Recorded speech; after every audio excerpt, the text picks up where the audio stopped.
Yes, ladies and gentlemen, it's Wednesday, and you know what that means. It's time for the Wrestling Inc. AEW Dynamite After Show, and have we got a show for you? We've got eliminator matches, we've got MJF and Samoa Joe throwing down, and we've got Christian doing I don't know what, but I'm sure it has something to do with someone's dead dad. But before we get into all of that, allow me to introduce the team. I'm Jack Farmer, being joined by Justin LaBar and NYC Demon Diva.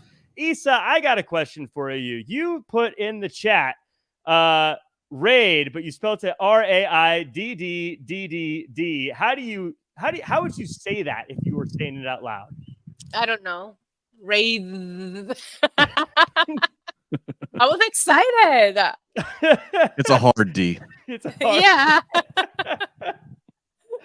Oh, well, you're wearing pink. That means it's a good sign. Yeah, because you guys Wednesday. don't know how to follow the rules for Wednesdays, but I stick to the rules. I wore pink once, Justin, and no one else did, and I felt like a buffoon on this show. The only pink I have, I would have to bust out and be in a suit. I mean, I have pink tie. That's fine. No, this is my jam for this podcast. I'd have to pull out October's suit game.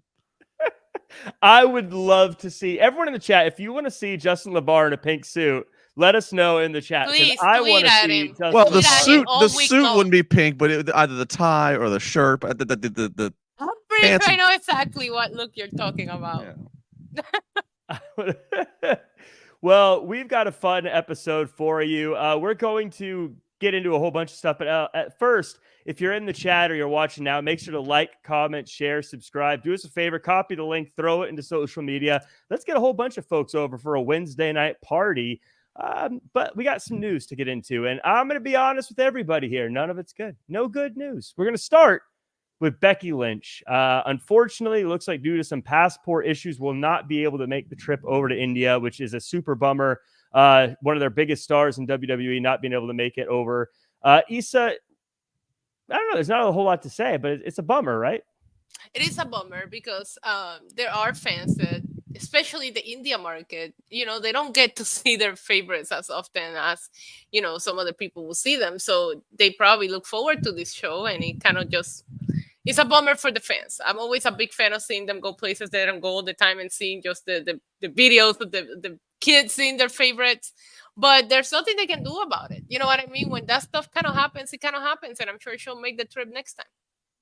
Yeah, Justin, it's a bummer because this is a fan base that doesn't get a whole lot of people, get a whole lot of shows coming there live. And to not have one of the biggest stars on the show has to be super disappointing. Well, not just one of the biggest stars, but one of the biggest female stars. Mm-hmm. I'm not saying that like if it was one of the male stars that it would be like, oh, we just dismiss it and won't talk about it. But it's that much more significant because obviously it's not that many years ago that the females were first finally able to in WWE have a match in India. So for Becky not to be, and for something I know, when you're crossing international borders and security these days, nobody's above nobody unless you're a president or a prince or king. Nobody's above. It sucks that something as just random as like there was apparently like a tear in her passport, like that's something, a rip, I guess. It's something that like that is cause for security breach.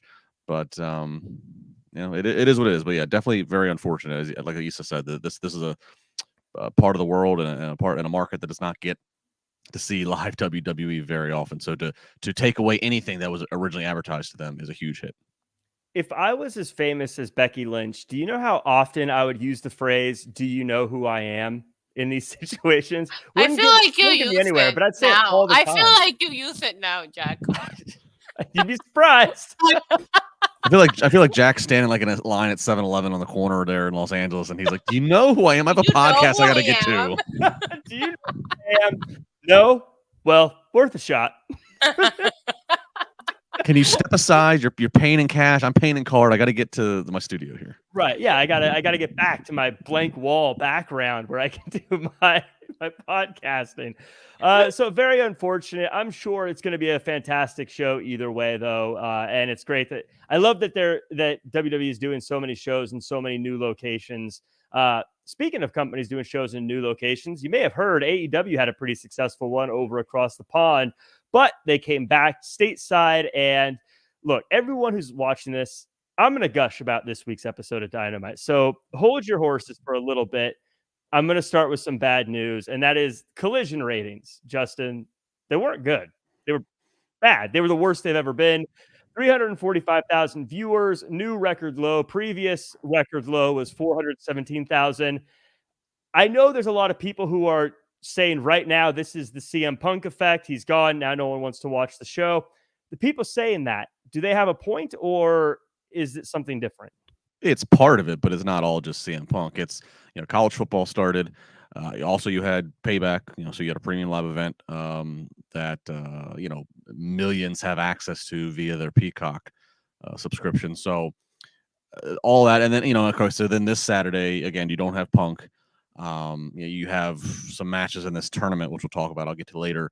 You don't have Punk. You have matches in the tournament. You don't have a WWE premium live event, but college football has an even better lineup this Saturday that you're competing against. So it's just, from here on out for the rest of the fall, as long as you have football in play, and that's going to be a problem. And I'm not saying they can't try to have a better sustained. Like I'm not saying they're going to live in that number that I think was 345,000. I'm not saying they're going to live there for the next several months. They might be able to try to boost themselves up to 500,000 or something. But I don't think it's going to be anything that's going to be worth touting.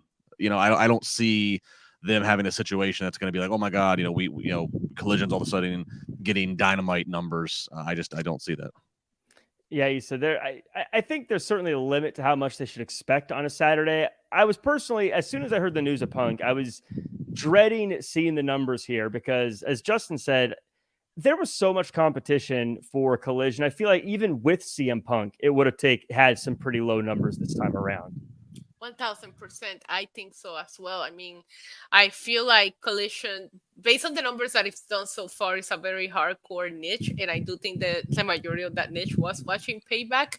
And I think that a lot of them tuned in the next day, DVR'd it. Collision for me is turning to the background noise show as I'm making coffee Sunday morning. And if I hear or read on social media something that is a must watch, then you sit down with your coffee and watch it. It's not a show that I have been able to catch live. However, I feel like people are just writing it off so fast. And it's like, this show is a couple of months old. We have no data to compare it to anything. Like every week, I actually check it out to see how it's doing, just because we haven't seen it compete with college football. We haven't seen it. I mean, we saw it against SummerSlam. I'm curious to see how we'll do next week when they don't have the WWE PLE, but we have better football on. So I think we're still collecting the data and see what's hitting and what's not hitting and when it's time. But the only people that need to be happy with how Collision is doing is the network. It doesn't matter what we think, as long as the network likes it. Yeah, I agree with everything you just said. So we'll see how it turns out. But Paul Kyoko with a super chat already saying, love the shirt, Justin. Maryland, stand up. And says, hi, Issa. And it's a demonite. He said didn't write it, but kind of said Jack was chopped liver. Didn't throw me a bone there, but it's fine, Paul. I appreciate it. Jack. Thank you, Paul. Yeah, it was. Well, let's get into this show. But before we do, as always, thank you to everyone who is watching or listening, whether you're live or later. Make sure to like, comment, share, subscribe. If you're joining us live, shout out to all the lurkers out there just hanging out, watching, not part of the chat. We still appreciate and love you. But if you're in the chat, shout out to you as well. The Tornado in the chat. I haven't seen you in a while, Tornado. Dustin Engel. We got Beer Money. Huffman's in the chat. Armando, Paul, Super Prince, Clay Ford, and everyone else. Dylan Matthews, the GIF King. Dylan, always good to see you, Dylan. Always appreciate you rolling through. By the way, Beer Money. I always want to just say beer, and I want someone else to say money, but you can't say it back to me through the thing, Beer Money. So in the future, Beer Money, I'm going to say just shout out to beer, and I need you to write money afterwards so we both get it. Super Prince saying Issa is a baddie. Yeah. Yeah. Thank you, Super Prince. Appreciate that. Let's get into this show. This was Well, we start with Orange Cassidy, as we're used to. He kicks things off not with a match, but with a, hey, management told him to stay home. And in the same vein as Stone Cold Steve Austin, Orange Cassidy said, I'm not going to listen to the boss. So he came out there anyways and said he's still going to be on every episode. Issa, this whole episode just felt different to me. I don't know. I really enjoyed this opening episode. with Orange Cassidy is not a way to make it feel different, Jack. But did this opening? We get a promo from Orange Cassidy, which was different to begin with. How did you like Orange Cassidy coming out? What were your thoughts about how he handled himself here? I mean, I don't know. I have mixed feelings. I been very vocal about how I like Orange Cassidy when he gets in the ring. There's something about the gimmick that doesn't click with me, and now the fact that his catchphrase is that he doesn't have a catchphrase, it kind of triggers me a little bit. But I did go into this show thinking, okay, I need this show to feel different, right? We got rid of these two big shows that we needed to get rid of, and now it felt like we should have pressed reset. So to me, to hit that music, you can move on from that shot. You know that, right? Like, you don't have to leave it up on the screen for that long. Anyways. Honestly, I put it up and I started doing something and I forgot it was up. No, you did that on purpose. I dare you to put it up every time she goes to speak for the rest of the show. Yes. See, this is why you have to watch the video version for all you folks in Audio Land. Yep. Not going to tell you what it says on Audio Land. You got to come over. You had to watch the video. But I even forgot my train of thought. See what you did? Well, Justin, let me get your thoughts on Orange Cassidy coming out. He has to straddle a very tough line to not give up who he is as a character, but evolve at the same time. Let me know, kind of talk to me about Orange Cassidy. And did you feel like this felt like a different episode or different? It just felt different than most Dynamites. Well, it's funny that Jimmy's not here. He's on his extended time off right now, and I don't feel like there was 20 pounds tonight. I'm not gonna say that there weren't parts of the show that didn't have that crowded, overbooked feel that we've talked about in the past. But I think as a whole, now that I've just seen the whole 2 hours, it definitely they gave some things more room. They did not try to cram as much, and I don't know if it's intentional or if they didn't cram as much because, quite frankly, I'm sure creatively they've called a lot of audibles in the last week, given all that's gone down within the company and what have you. So maybe it was a little bit of a blessing that they kind of pulled back. I don't know, but Orange Cassidy, I feel like you said the word evolve, and I think that's the perfect word. He couldn't forever remain the Orange Cassidy that we first saw when AEW started. There's a ceiling that's just too low and too repetitive. I think to his credit, he has managed to evolve, but he's been able to do it at a slow enough pace, because you can't go from all this. You can't just 0 to 60. Unless you're purposely trying to do like a 3 Faces of Foley and have wildly opposite alter egos. So I think he has evolved. And look, I thought this was kind of appropriate. He had his title reign was the most consistent and most frequent title reign with that international, TBS TBS, yes, but TNT title. We've talked about how it's kind of fallen in the background. MJF's a great world champion, but he doesn't need to. He doesn't have to fight, every week, every month.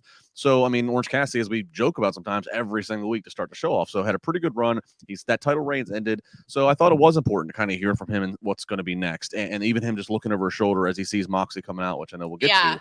I think it's all there. And I will say the crowd and the catchphrase thing, I agree with you. It's a little, depends on what side of the fence you're on. But regardless, the crowd is very much into Orange Cassidy. And I do think I had this moment when they were really into him. And just if you took it all in watching it, I did have this brief moment where I thought to myself, AEW is really struggling right now, or maybe they're on the other side of it now that Punk's gone. But they've had a struggle of trying to figure out who do they rely on. Mm-hmm. Right? You have the elite, you have your EVPs, not without some controversy, rightly or wrongly. CM Punk, Orange Cassidy feels like he's an anchor that you can rely on, and by the way, he's actually over. People care about him, so it was kind of a breath of fresh air that AEW has something to hang their hat on for the future with him.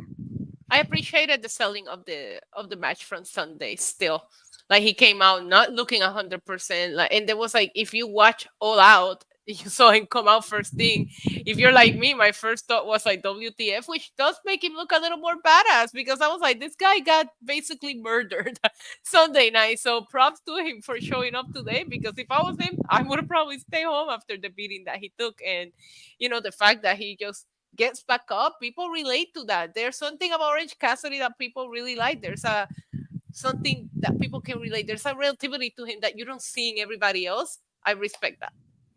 Yeah, I like that, Justin, you said that he's had a slow evolution, like Orange Cassidy would do things any other way. We got a few more super chats. Paul, by the way, says, Jack, you're important too. Thank you, Paul. I appreciate that. And the Tornado saying Collision comes through Wichita in November. I got a feeling there's going to be a hurricane coming through that Collision. We'll have to look for you on the show if you're there, Tornado. We move on. And as you guys alluded to, Jon Moxley comes out for his title defense to kick the show off against AR Fox. And Cassidy looked super bummed about it, which I thought was really cool. Darby comes out with AR Fox, doesn't stay out there, though. They have a great match. The match ends, and Moxley, of course, wins.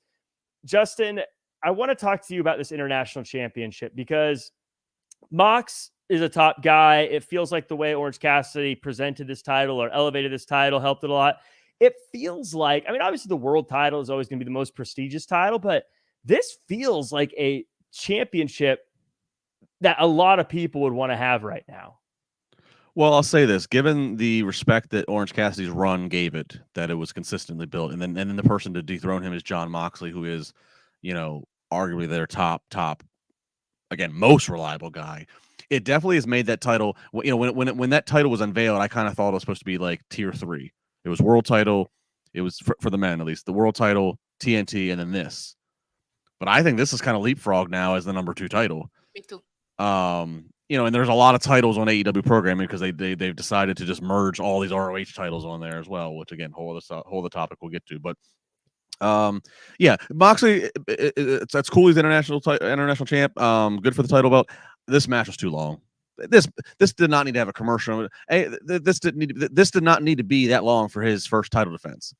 I'm sorry, AR Fox, whatever. Like I quite honestly, there were some rumblings on the internet that AR Fox a little bit of heat on him and everything. He couldn't travel to London, and I thought, this is gonna be a doghouse match. They're just gonna let Moxley just whip his ass and bleed all over him. But no, AR Fox got way more than I thought, and I put AR Fox over in past matches. I think AR Fox is a talented, athletic guy, but I thought in terms of the first challenger to Moxley, this didn't need to be this long or competitive.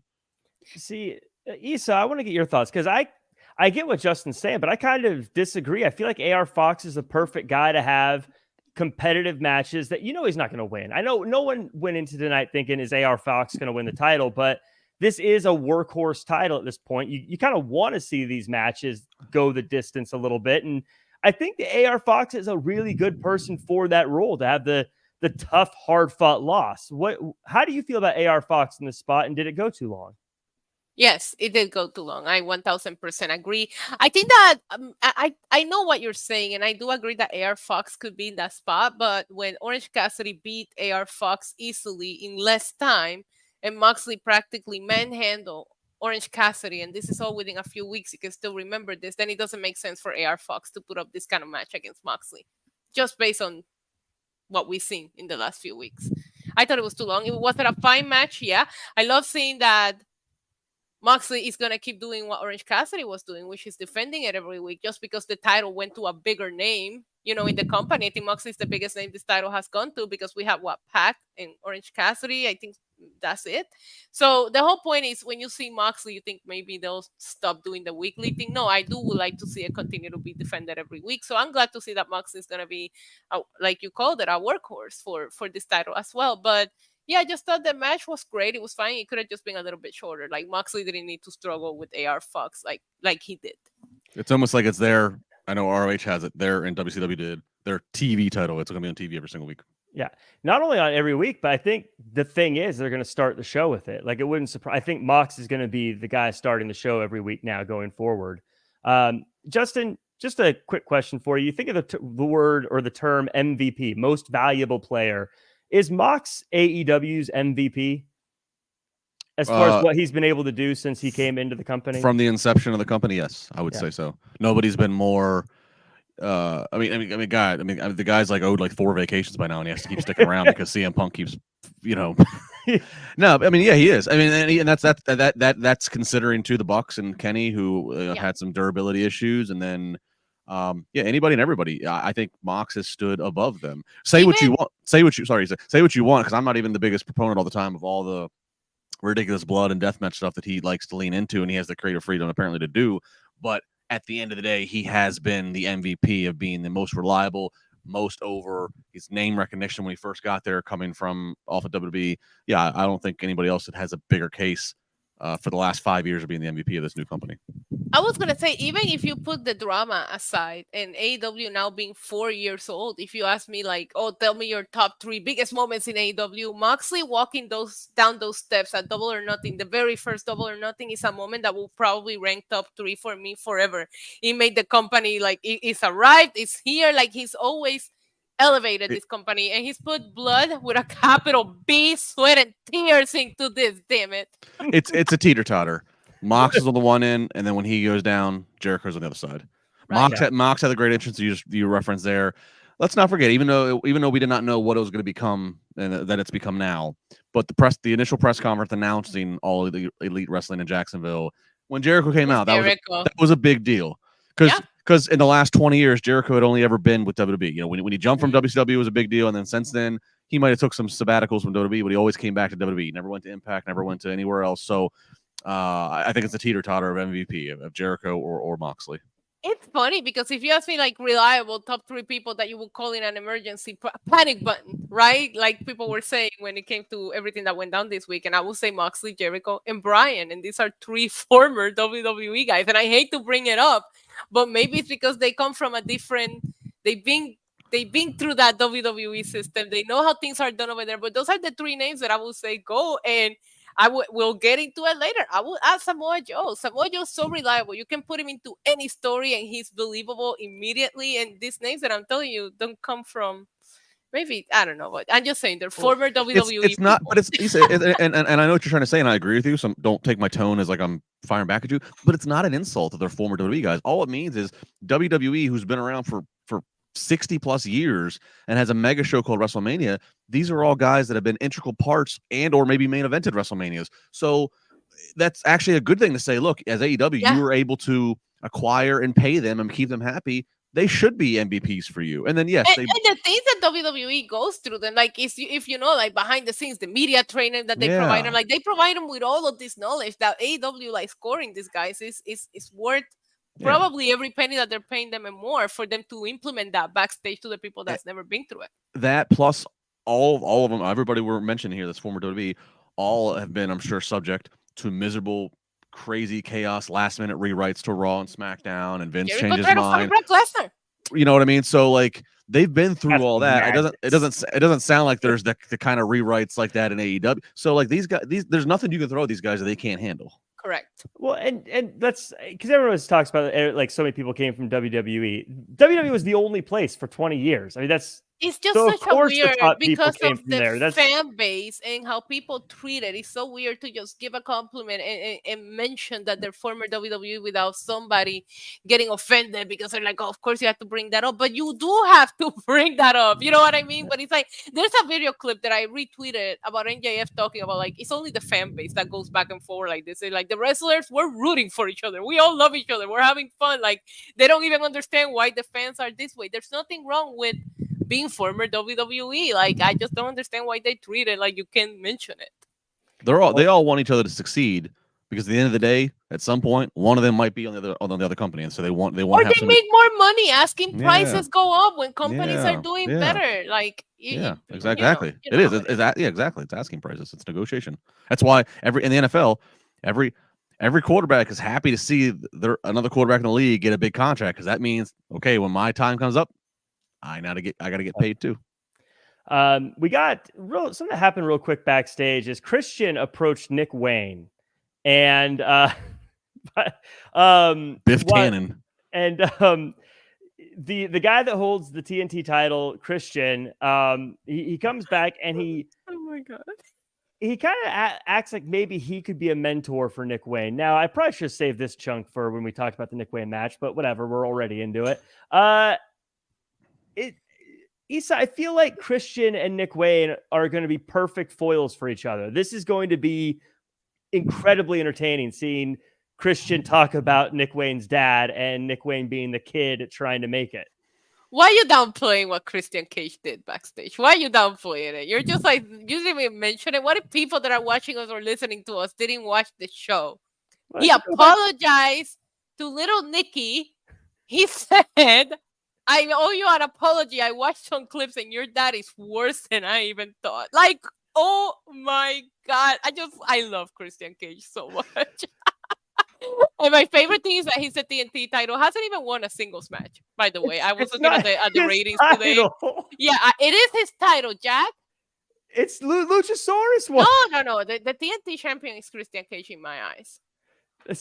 Justin, could you imagine if I went back in time a year and said, one of the things that's going to make you giggle the most in pro wrestling is a guy making fun of someone's dead dad? Like, would you believe me?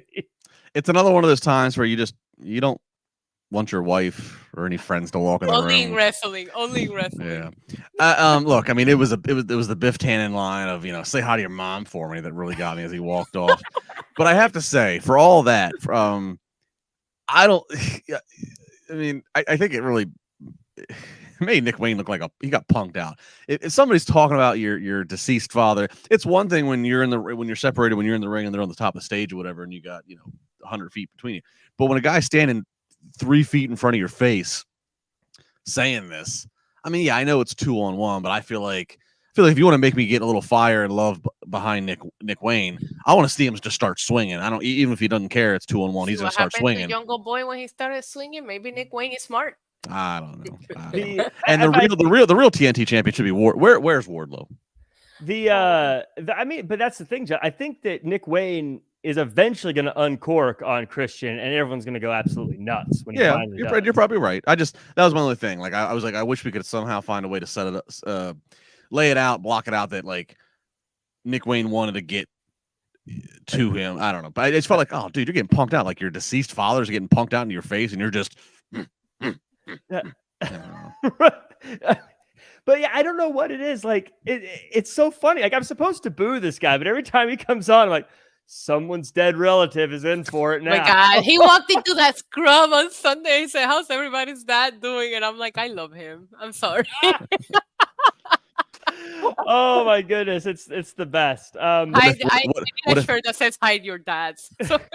What if Ed shows up to AEW and adopts Nick Wayne?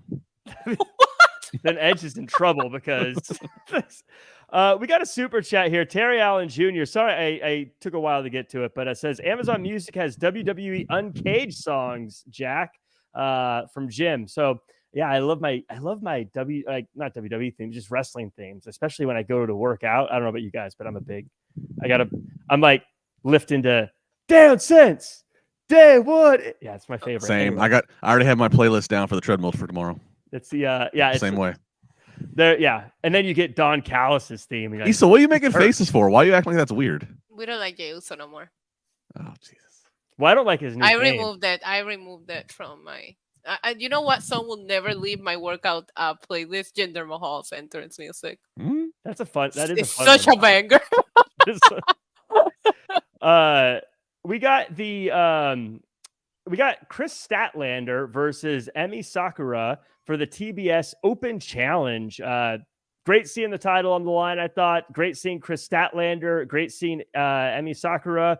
Fast-paced. Statlander gets a quick one and says anytime, anywhere, anyone.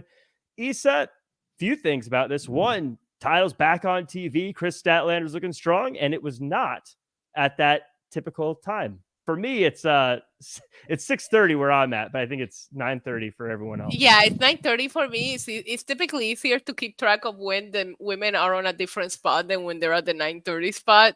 This was a nice shocker, but I did think that Statlander and Ruby Soho killed it at All Out. I don't think that their match has been talked about enough. I really enjoyed it, and they gave them over 12 minutes, which, I mean, we should have more than one women's match, but even just giving them more than 12 minutes and not necessarily putting them in the dead spot. It felt like they were in the middle of the show somewhere. Like maybe we're trying to make progress here. I mean, the TBS championship on TBS. When is the last time that we actually seen it on TBS? That right there is a little bit of a bit. I just wish there was a storyline. And I get it because it's an open challenge, so that does give the opportunity to give TV time to people that you typically wouldn't see. But I'm just tired of seeing the women have matches just to have matches. I'm ready to like sink my teeth into an actual good storyline. We'll get into her later, but I think that what Toni Storm is doing really capturing my attention right now. I want to see where we go with her, but I really would love to see a good storyline. But Statlander killing it. She's great. Yeah, Justin, I think that this is an opportunity for Chris Statlander to really get to that next level. I think she has everything you want in a great star in a division. And I mean, I agree with Issa. We need to get some stories in it, but hey, they're getting time, and I think she used it to the best of her ability. What say you? Yeah, both ladies here made the most of their TV time. This was a good match, I thought. Yeah, I like Chris Statlander. I think that she has a lot of potential to be a big babyface female star. From the look, from just being a little different with the gimmick, even to the sign language. I think there's a lot of potential. I think the thing with her is durability. I think she's had problems with the knees. I think it's gonna be durability. It's gonna be, can she hold up? If she can hold up and stay durable and be healthy for them, I think if that all happens, there could be a really good run. We keep talking about how like who wants to break out and be a star in the women's division, right? I mean, it's like, and some of that comes on AEW of needing to provide the opportunity and platform of don't just throw the women on a rampage, but like, no, give them prime time, really. And this is a start, putting them at a different time spot, other than hidden before the main event. So we'll see. But I like Chris Statlander. I thought this was a really good match. Time will tell. She's got to stay healthy, I think. For whatever it's worth, I got to see her in person at the Double or Nothing scrum, and she is one of those people that, like, when she walks in the room, there is sort of a charisma to her. Some people just have that sort of aura about them. She definitely has that in person. So I think they got something with her. I would definitely say that she's someone who could be a big star for them, but we'll have to see if she just gets more TV time. And like Issa said, I'd like to see a story develop here. But we move on to the La Sex Gods going up against Aussie Open. Another fun matchup, and I have a feeling that Aussie Open is going to be a big deal in AEW very soon. But Justin, the story is Sammy and Chris bump into each other. Jericho gets the win, but Sammy's angry and storms off. I get the story here, but I don't know about you. I felt like I left this match thinking more about Aussie Open than the Sex Gods.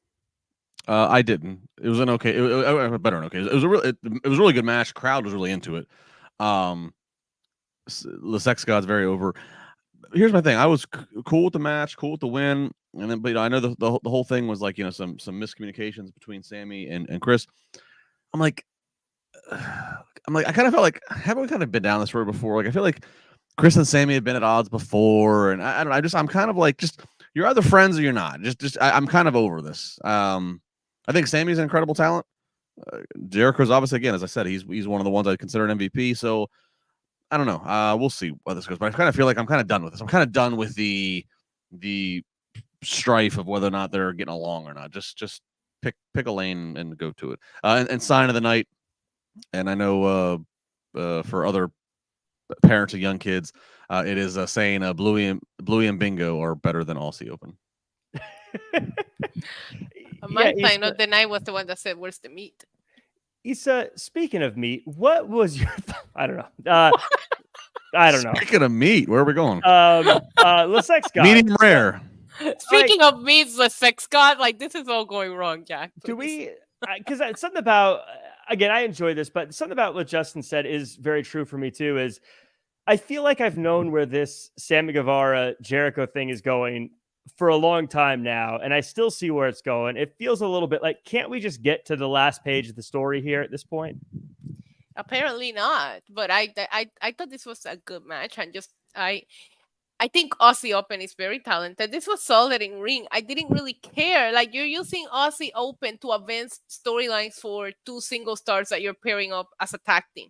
You did it with Adam Cole and MJF. You know, they lost the title to them to continue the storyline, and now you're sacrificing them to the sex gods continuing their breakup. Like, they're too talented to be used for this. You could have used any other tag team for this. And yeah, I guess I see where this is going, right? Like, they gotta break up. We gotta get there. Like, why would you be mad if you're gonna be in a tag team? Who cares who got the pin as long as you get the win? That's the way that I see it. That's the way that a tag team should function, right?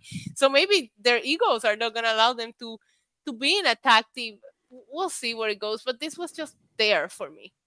I definitely felt like, when you think of all the stuff Jericho and Sammy have gone through and they were okay with it, it feels a little weird that Sammy's line in the sand, the straw that broke his back, was Jericho bumped into him in the middle of a crazy tag team match. Like, that just feels a little bit like that was the thing that pushed over the edge. That's what I mean. They've been through stables together, and they've been through so much together. This just seems like, yeah, I agree. That's you articulated it better than I could of what my was with them having problems. Yeah, because they won too. Like, it's not like they lost because of it. Like, if they that lost, was my point. It's like, you guys won. Why are you mad at each other? Like, it makes no sense.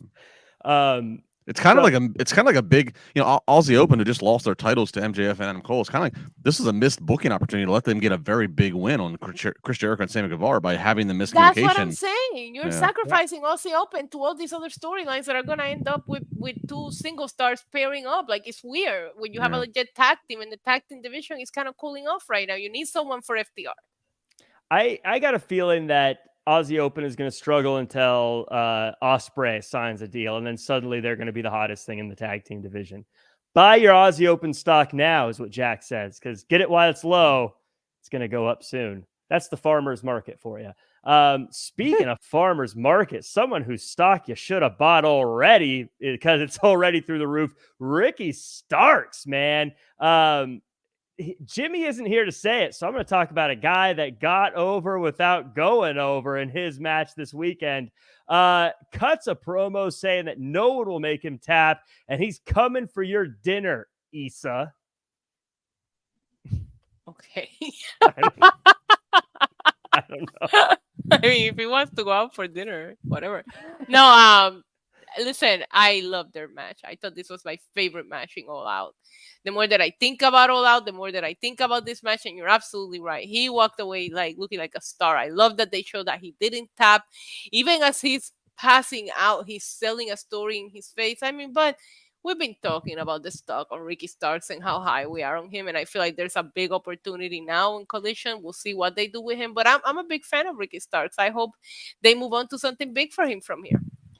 Yeah, Justin, it feels like, speaking of guys whose stock is about to go through the roof, it feels like Ricky Starks took the loss this week, but I feel like it's a new AEW. It's a new world now, and I think Ricky Stark is going to get a lot of love in the coming months.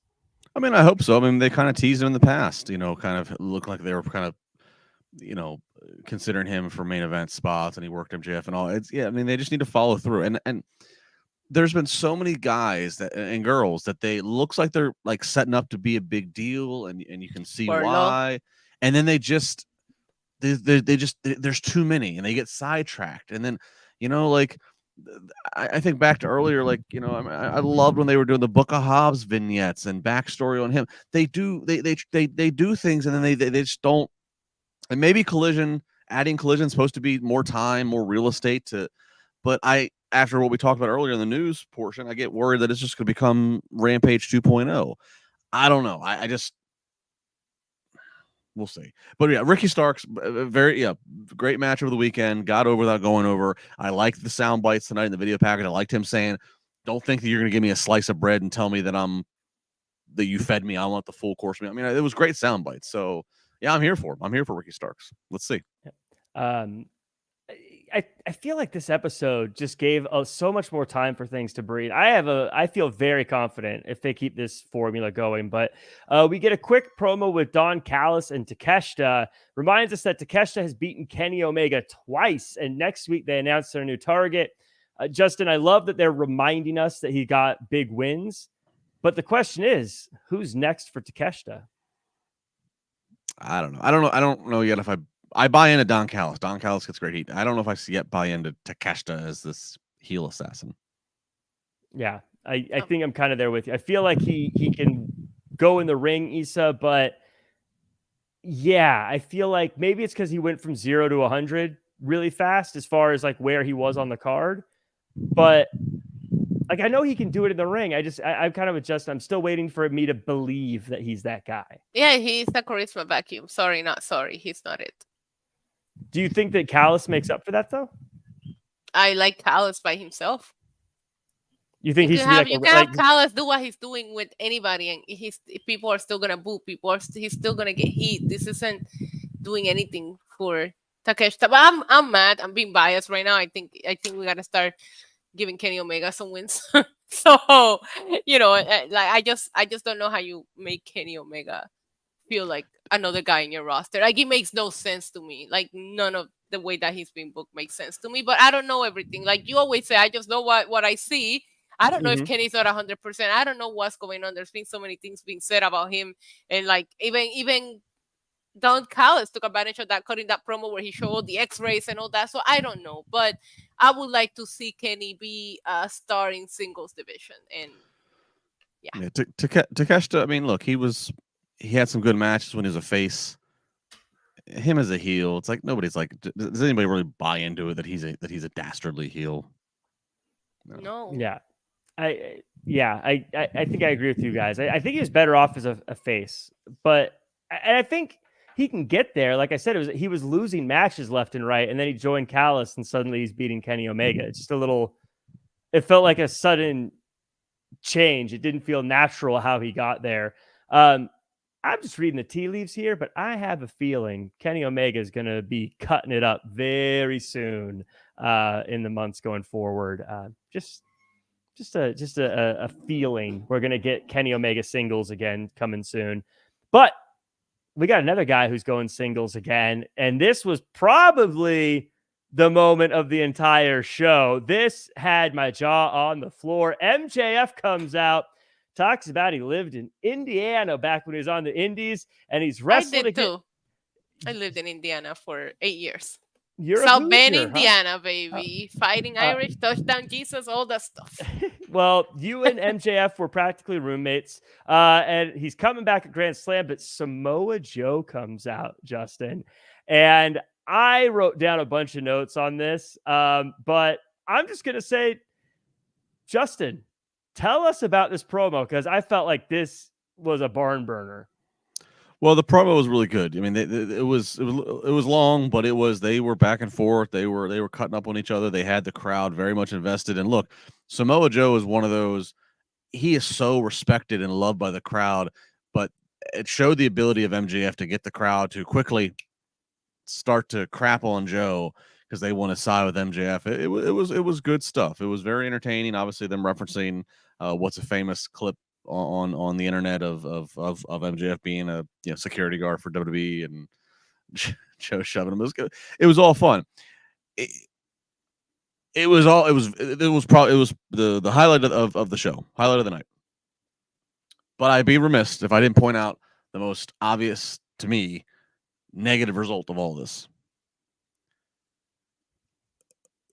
MJF's like, "Oh, Joe, you're trying to goat me into this," and "Oh, no. If you get back a line, there's a tournament to decide who's going to fight me." We did this whole segment, and then it ended up with having physicality. Both men hitting each other in their alleged tiny penises, and so we have all this happening.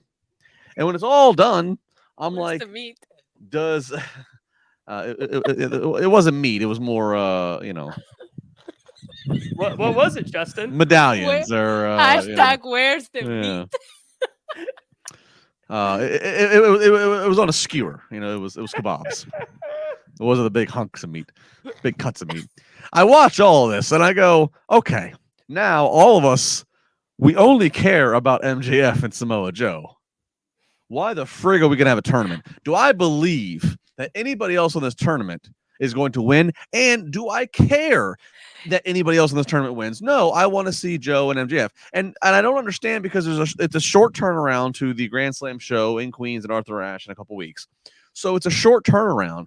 To me, my logic would tell me if I'm booking short turnaround, don't waste time with a bunch of matches at a tournament. And give us a couple more weeks of these promos. Just make a challenger in Samoa Joe and then have two. Right.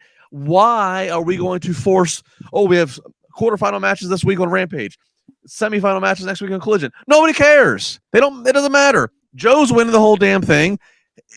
And that's Joe versus MJF. So I would have rather than have this promo tonight, whack each other in the tiny meats, and then just make the announcement at Grand Slam. It's these two. That's your main event. Bada bing, bada boom, bada yoop. Man, there's a reason why LaBar and I have been friends for almost 10 years now, because I thought the same thing. I literally said on my watch along, I was like, why am I going to care about the rest of the tournament? Samoa Joe's winning it. Like, Samoa Joe's winning the tournament. Why would I watch these matches now? Another mistake that I felt they made was just not going into Samoa Joe having a tournament match. He came out in gear. They're going to put his match on Rampage. Like, have him destroy whoever he's facing. Don't have them touch each other. And have Samoa Joe just destroy whoever he's facing immediately after the segment. Bam. Right. Joe is facing Jeff Hardy. So physicality happens. Adam Cole, as he should, he's his brochacho. Adam Cole comes out to try to get Joe out of there. Have Joe and security and all, and Adam Cole pushing Joe away, and then cue that Hardy Boys music. And here comes Jeff Hardy doing his deal, and he comes down and then he attacks Joe in the aisleway. And maybe if you have to cut the commercial in the middle of chaos, and then when we come back from commercial, bell rings, match officially starts. That would have been far more entertaining, I think, to your point. Joe's out there in gear. He's already out there ready to wrestle. Yeah, I thought he was going to wrestle. I thought that's why he came out dressed like that. Now, I will point out some of the positives. I love this. And I was telling you guys earlier about how Samoa Joe could be one of your panic button guys. He can cut a promo on anyone. He becomes a believable contender for any program, any title you put him on. He's Samoa Joe, and he doesn't get hurt from losing, because he'll just come out and look like a badass and cut a badass promo again and make people look like they have tiny penises and little bitch, right? Like, I loved it. I was like, the way that he kept calling him kid, and the way that I really like how MJF turned around, because for a second I was not enjoying MJF when he started doing the fat shaming. There was a lot of fat shaming on tonight's episode. Anyways, when he was doing the fat shaming and it feels very, I'm like, no, that's not how you insult someone. Freaking Joe standing in front of you. Like, let your balls drop and cut a real promo on him. This MJF I liked, right? I love what MJF did, and I love that Samoa Joe will reel it right back. And he had the crowd wanting to root for MJF, but kind of confused because they were like, yo, Samoa Joe's killing it right now. Like, I'm not sure who I'm rooting for here. But I do agree with you that I wish they would have never made the tournament and just had Samoa Joe become like the challenger, and then just give us 2 weeks of these two guys going at it, because you haven't done a promo segment like this in a while, and this used to be one of AEW's strengths, that two people that you want to see face each other will come out there, cut a promo, the match is made. The match is freaking made. So to your point, I didn't care for the tournament match after this. I know who's winning it. Winning it. The tournament, again, in this situation, a situation that does not lend itself to tournament. It's not like you have 3 months to build to a big show, so you need a tournament to draw it out. You are turning around very quick here, and again, this is probably all inaudible because of the CM Punk situation. So you don't need a tournament. The tournament, to me, that it really speaks to Tony Khan. Tony Khan is, and take this however you want as a fan, Tony Khan is not as good or interested, and maybe he has help hopefully happening creatively with him. He's not as good or interested in doing stories and character development as he is. He gets excited as a fan, as billionaire fan. He gets excited to make matches. How many different matchups and fresh matchups? Never seen this before. Never seen that before. Never seen this comedy. He gets excited by that, whether there's a story behind it or not. That's where I think he gets off on the tournament, because that. Look at the bracket, and fans don't know, is it going to be that person or that person? Be that person or that? Who's it going to be? I think he gets off on that, and whatever. I'm not saying it's a wrong thing. Everybody has their own flavor at the buffet, but I feel like this is just the exact wrong time to do it when you have a quick turnaround again. You just had two massive shows, one in Wembley and one in Chicago, and now you got to have another one in Queens in 2 weeks. You don't need a tournament, kid. Just book the match. Right, but it was really good stuff from the two of them. I disagree with both of you completely. Completely. I disagree. First off, we always talk about you got to give us a reason to tune into Rampage. That's your reason to tune into Rampage. Why would you tune in? He's winning the tournament, Jack. You're gonna tune in to what? To confirm your own suspicions? Like Jack is gonna be like, let me tune in to watch him win. Let you guys make your Nobody point. has a reason to tune in to Rampage. Yeah, first of all, like literally. Tournament. That's what the tournament is for. I gotta wash my hair during Rampage. But look, we all know what's going to happen during these. One, we get the great matches that we all want anyways. You get more people on TV, but obviously these people are going to peel off into their own rivalries. Like we'll get into some of the people who are on later tonight. So of course you're going to have that kind of stuff happen. That's why this tournament's happening. You're going to get great matches. And by the end, Samoa Joe, who by the way, just lost in front of a lot of people, is going to get a bunch of wins back. So he gets a bunch of momentum along the way. That's Jack. That is the only valid point I'll give you. Is yes, Joe can rack up some TV wins. That's the best explanation I think that can be fired back at us as to why the hell we're doing this tournament. This is so. I want to talk about this promo though. By the way, because this is just straight off what we just saw. This to me, I'm watching this and I'm like, I am so back in on the main event level scene in AEW. This was such good. This is one of the best promos they've done in a long time on AEW, and I was so invested in this whole thing. This is probably the best rivalry that MJF has had since becoming champion. I think already I'm more interested than him in.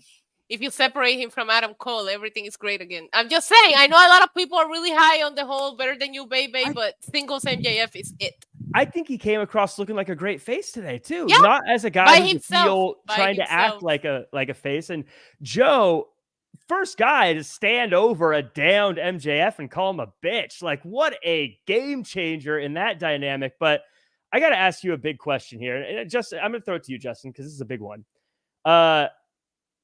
First off, we had Samoa Joe, I think, take his first shot at WWE I've ever heard, which was when he said, last time I was in an ice cream truck, I was number one on the other company's network. That's not what he was talking about. But he was talking about Twisted Metal, Jack Farmer. Come on. Yeah, and it was number one on the network that that doesn't have anything to do with WWE. But also, Justin, I want to throw this to you. He said, MJF said he sent Regal packing back to NXT where he belongs. Did MJF sign a new contract? That was a pretty aggressive thing to say about someone who's now over in NXT. Jack, I've been saying for months, MJF better have signed a new contract or Tony Khan needs to get smacked around. How do you have this guy? He did. How do you have this guy who you were giving the most TV time and your world title to? There's no rational reason you should do all that if you don't have the guy locked down long term. Let him in character go out there and say bidding war of 2024, whatever. Because if it's his character, it's controversial. Fine, whatever. But if MJF truly is not signed long term, if MJF's contract truly expires Jan 1 of 2024, if that's a fact, Tony Khan's a moron, because he is then now letting this guy who is the face of it, who is the most over thing in his company right now, potentially show up at Royal Rumble or Mania or Night After Mania. So I assume billionaire Tony is way smarter than me, and he figured out a way to lock. It's not a way. It's just how many zeros in the check that he got MJF locked down somewhere in the last year, and that's a done deal. That MJF, I assume.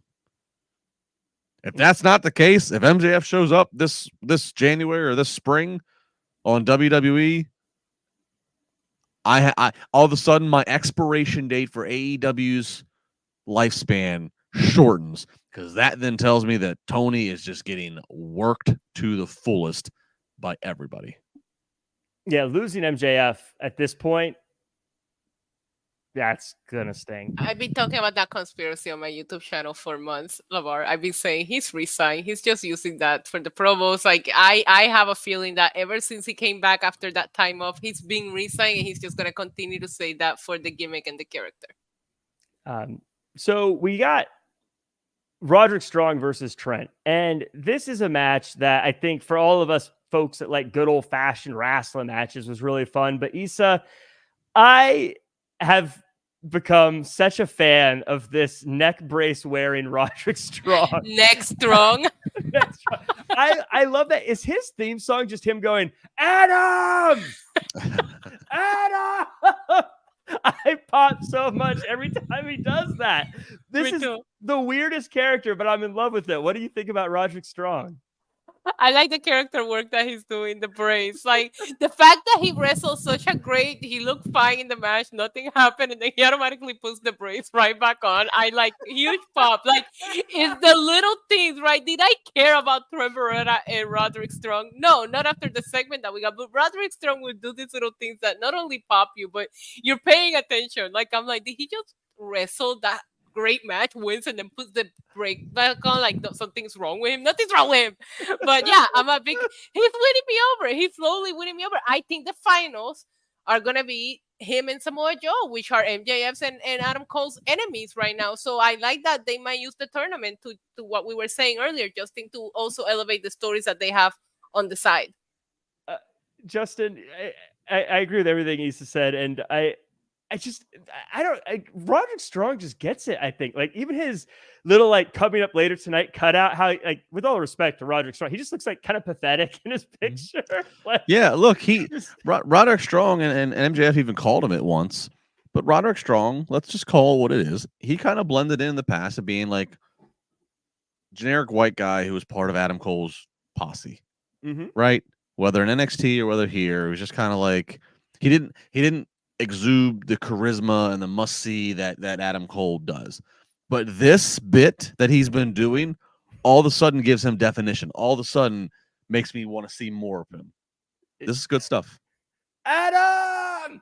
It's good stuff. I care about his neck all of a sudden. I want him to keep winning. I'm a big fan. I don't know why. I'm just loving it.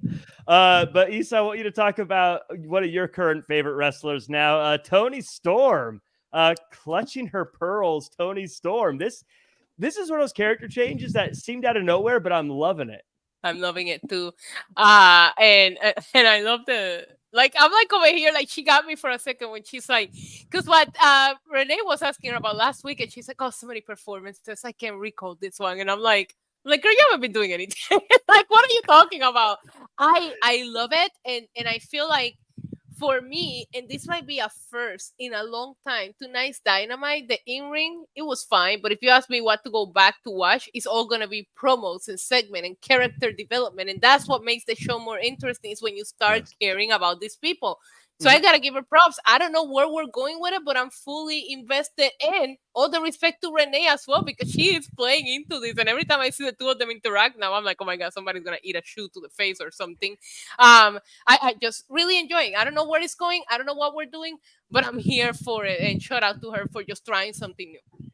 Watch the shoe. The what? Yeah. Justin, I think I wanted your thoughts on Toni Storm and what she's been doing, but I feel like with this episode, one of the things I'm really loving is it feels like whether or not we like it, everything has a reason for why it's happening. And Toni Storm, I mean, clearly we're getting this new character over. I love it, but it feels like they're giving her time to get it over. Yeah, and actually, I've always been a fan of Toni Storm. It's you don't have to watch many matches of hers to realize that she's a good wrestler. She's got a good look. I mean, whether you base that on sex appeal, whether you base that on just being memorable, I think she has a look. But I will say that the shortcoming in all that, this stems back to her WWE days, is that if you made me write 2 sentences about her character, I don't know if I could accurately write the 2 sentences. So I like the fact that she's making it a lot easier for me to start to write the 2 sentences. Right. You know what I mean? Mm-hmm. So yeah, I mean, I'm all for this. I like that you say that, because I feel like that's a good thing to think about when you see a character and you wonder, like, oh, they're great, but they're not getting used well. Like, can you explain it to a non-wrestling fan in 2 sentences? That's always the key. That's always the key. Can you explain this gimmick to somebody that never watches?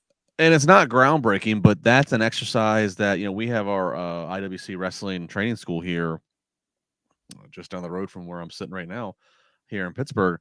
And, Britt Baker, Wardlow, Joaquin Phoenix of the LWO, Elias, we've had so many awesome guys and girls that we trained that have come out, and then we've had we have many more students who have whatever. And when I've worked there as a guest, that's one of the things I constantly do, whether it's in the public forum with them or whether I pull each of them aside, is right.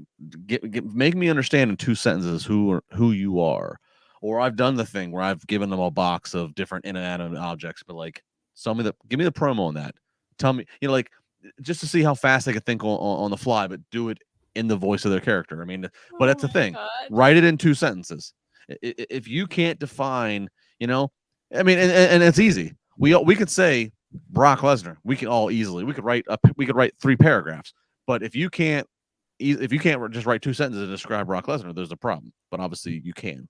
And that's what makes the best characters, that 2 sentences very easily, and those 2 sentences will be understood by the most casual or new viewer. That is the key to it all, in terms if you want to put it all on paper, if you want to get administrative about pro wrestling. You brought me back to my corporate days with your exercise, because I remember when I used to have to hire my salespeople, and I'd be like, sell me this pen. That was my favorite thing to do on a job interview. Exactly. Whatever I could find, sell it to me. Mm-hmm. Oh, but I had a pen, I had a lighter, I had all kinds of different things. Just features tell, benefits sell.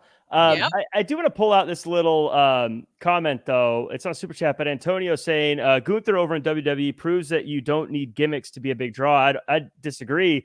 Gunther actually is a very specific character. He's someone who he focuses and desires the honor and tradition of pure wrestling, and will cheat to make sure it comes true. And to take a step further, Gunther is a European monarch or a European dictator, however you want to define him. Drill sergeant. I always get drill sergeant vibes. Perfect. Yep. Actually, perfect. Drill sergeant. General Patton. That's how I describe him. He is a European drill sergeant with decorum and with grace and with a certain amount of posh.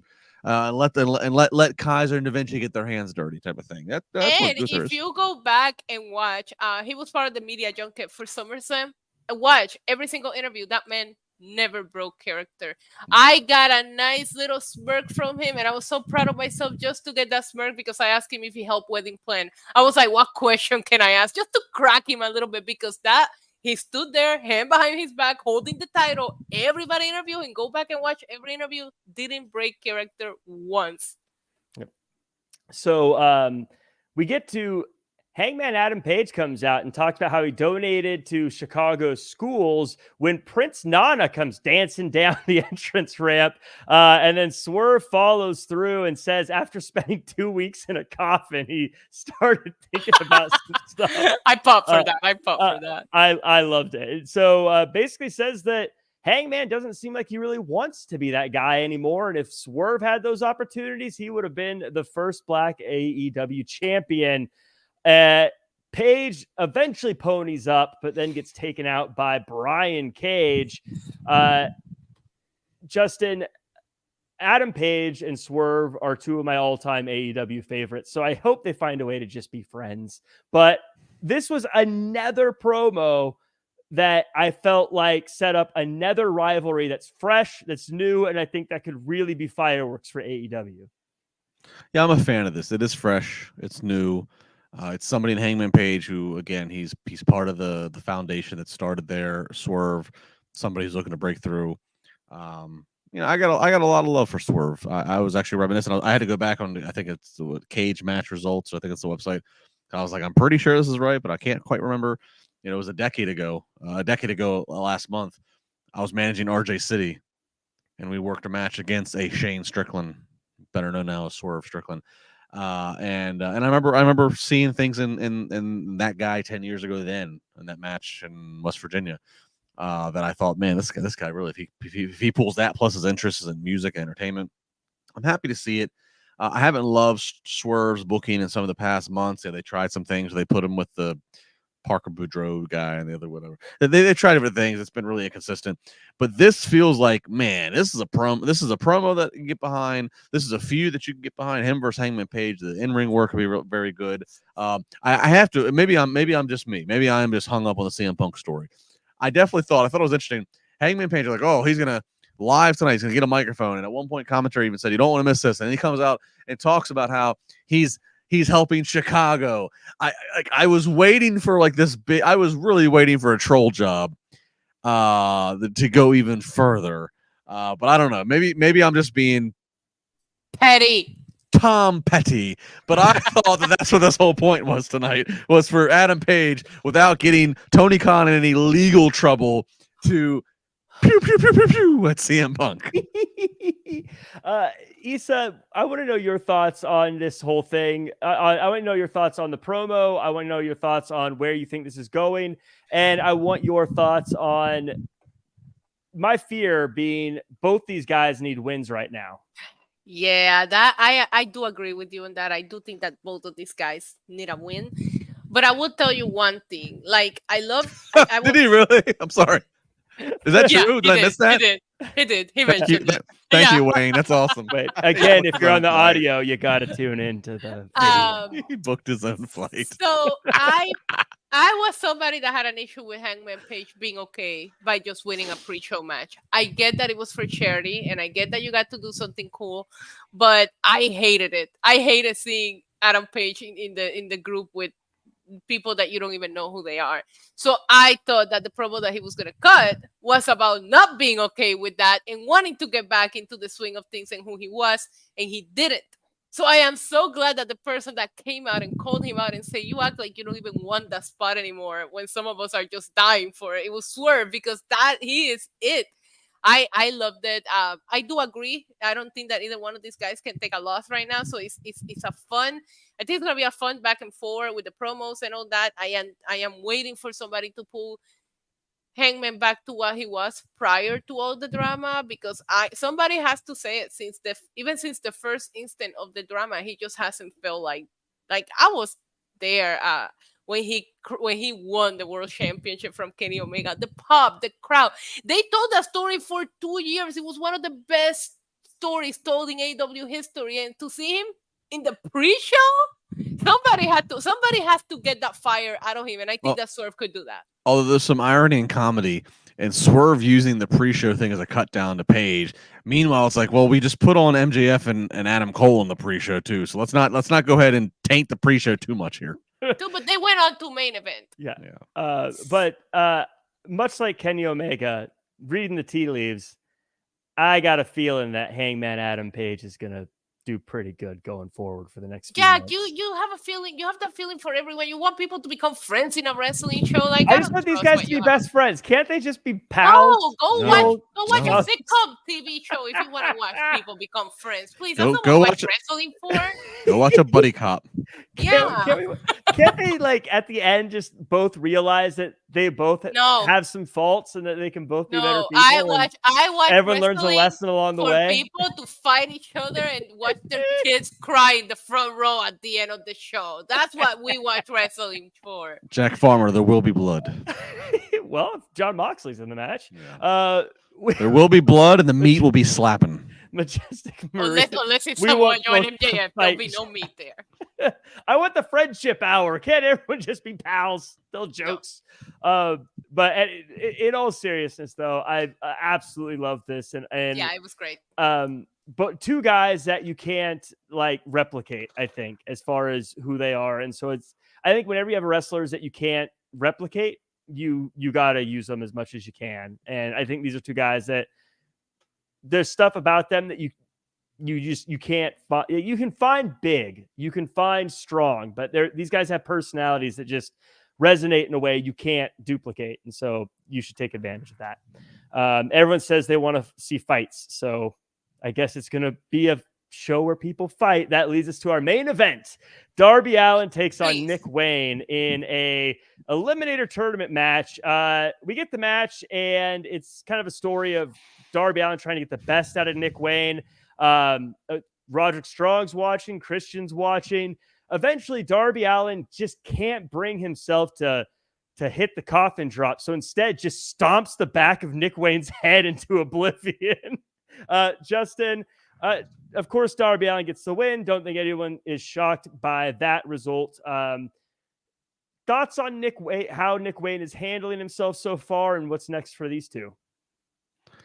I mean, Nick Wayne is, extremely young. I mean, so this is, I mean, I think he's handling himself fine. I mean, he's getting a main event spot in the show, but I'm starting to just really just believe that the main event of Dynamite is not what the company feels is the biggest draw. No, they lose all of the viewership by 9 o'clock. If you look at their quarters, It's- they're not putting all the effort into the last No, match. it's the first segment, and that makes total sense. Going back to what we said earlier, if John Moxley is now the international champion and he's going to take Orange Cassidy's place, and he's going to be the opening segment, that makes sense because Moxley is over like he is.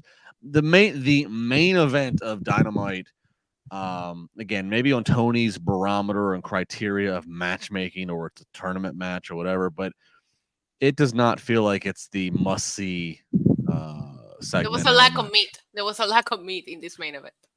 Yeah. But I mean, I don't know. This was what it was. I just good on Nick Wayne. He's like a super young guy. He's getting a lot of opportunity. He's talented. And again, it's part of a tournament that, to me, at this point, is just irrelevant. We're just biding time for Samoa Joe to become the winner. So I was on this whole ending, quite frankly. Yeah, I think that this was not the biggest moment of the night. I still liked what happened as far as the storytelling and what they were trying to do here, because obviously we're moving towards Christian and Nick Wayne, it looks like. Issa, this is the first September that Nick Wayne hasn't had to go back to school, and he's main eventing on a show on a big channel. He's so young that if you told me he was dating Thea Hale, I'd be like, isn't she a little old for you? But how do you feel Nick Wayne is doing, and how did you feel about the end of the show? I think he's doing fine. I mean, you have him interacting with Christian. I do think that obviously goes to show you that they're really trying to put all the effort into this story, because I think Christian is probably their best heel right now, especially with what MJF is doing. But I just don't feel like this was main event worthy. Like, we talk about the airport test. Justin LaBar talks about the airport test. Oh, you beat me too. I was getting if you never watch wrestling, or if you stop watching, you're a casual viewer and you're flipping channels and you see these two guys wrestling. This is two freshmen.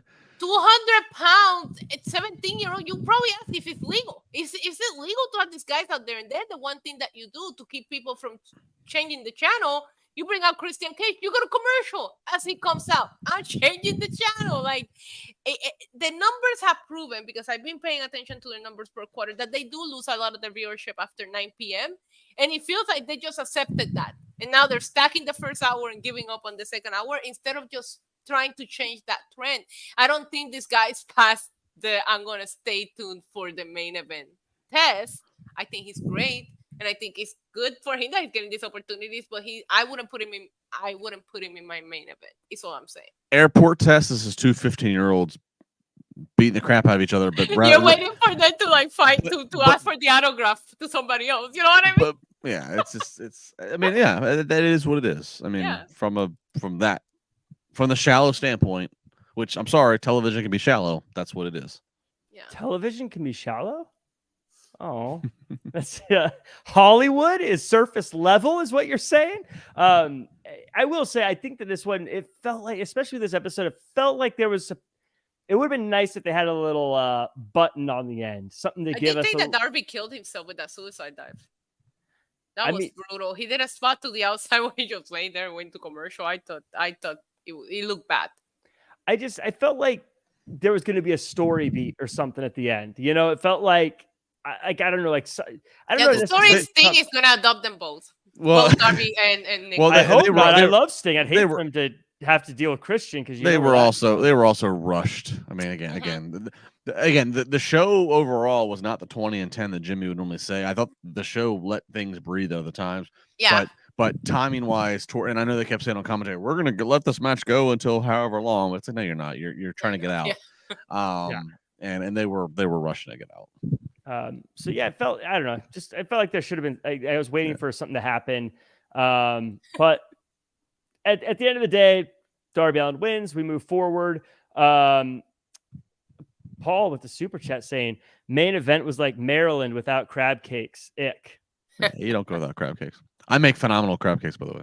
My crab cake that is really that is my wife's number one. Well, not number one, but it's a top request from the wife. Crab cakes. I will hope that's not the top request. LaBar's crab cakes. Yeah. Take that, Jimmy Seafood. Wait a minute. No. They could be a sponsor. No, actually, full disclosure, I have ordered from Jimmy Seafood. I had them send me cream of crab soup because I love me some cream of crab soup, and that's hard to get anywhere. But I will get my crab meat, and I will make crab cakes, custom homemade from Cassidy LaBar.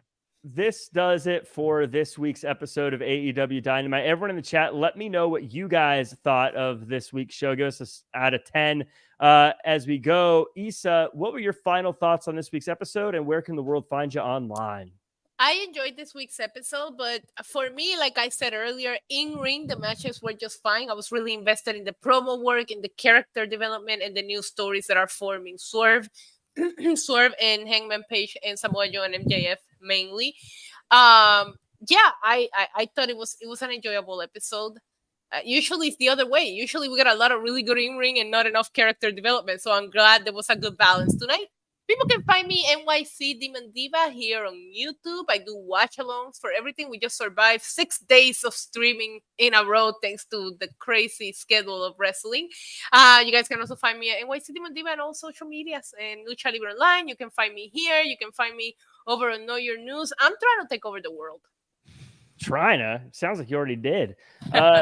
Justin, overall thoughts of the show, and where can the world find you online? Yeah, I thought it was a pretty good show again, and I fully recognize they're dealing with a lot of craziness going on between CM Punk Audible, between injuries, between Tony Khan, which I put this over big last week, him letting talent if they wanted to attend Bray Wyatt services. So I mean, there's a lot of audibles to be called in some cases, and then again, we've talked about this between Wembley, Chicago, Arthur Ashe, and Queens. It's a lot of big shows in less than a month.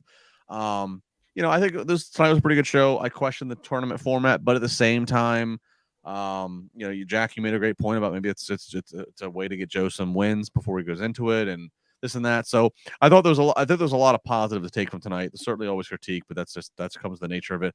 I'm here for it. I'm excited to see what happens. I'm really interested to see how this fall goes for AEW with Collision, with all the stories they got going on.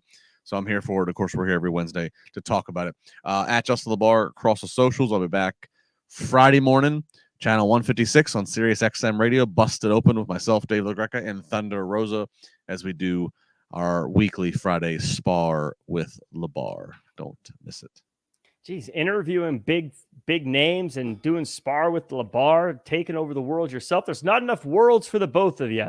Again, thank you to everyone who's. At the end of the day, it's gonna be a fight at the death between Issa and I. That's just for world domination left. You can find me at Real Jack Farmer across all social media. That's where you can find all the stuff I'm working on. I want to thank everybody who joined us today, whether you're a lurker or a Clay Ford or Wayne or Kirk or MDB999, Tommy O, Killer a Demon 669, William Holcomb. Didn't see it till the end there. Launchpad 42, beer, money. Yay, Monj and everyone else. Thank you so much for joining us. Make sure to follow at Wrestling Inc. for all the latest wrestling news. And make sure to be back here on Friday when we cover SmackDown and Rampage too. I don't know. Maybe we will. Maybe we'll talk about that banger between Samoa Joe and Jeff Hardy that everyone's talking about. We'll see you then. Meat slaps.